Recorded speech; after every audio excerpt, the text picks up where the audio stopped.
کہ کسی نہ کسی غیر محرم کو اپنا محرم شو کر کے جاتی ہیں، تو ایسے نہیں کرنا چاہیے، بلکہ اس کے انتظار کرنا چاہیے جب اس کا بھائی، اس کا والد، اس کا شوہر، اس کا بیٹا کوئی اس کے ساتھ جانے کے لیے ہو تو پھر اسے سفر کرنا چاہیے۔ اس کے بغیر اگر اتنا لمبا سفر کر کے وہ جائے گی اور کہیں اس کو ضرورت پڑ جاتی ہے کسی محرم کی تو پھر کیا کریں گے؟ تو اسلام ہر لحاظ سے حفاظت چاہتا ہے۔ پوری کر رہی ہے لیکن وہ اللہ اور اس کے رسول کے حکم کی اطاعت نہیں کر رہی۔ حکم کی اطاعت یہی ہے کہ جب اس کی استطاعت محرم ہو تو پھر جائے۔ جی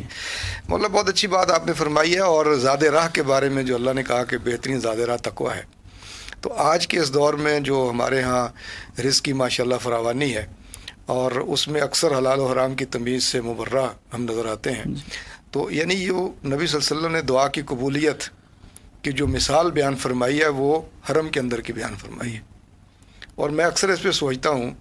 کہ کوئی اور مثال بھی ہو سکتی تھی، لیکن وہ جو میں نے پہلے عرض کیا کہ جناب مقامات قبولیت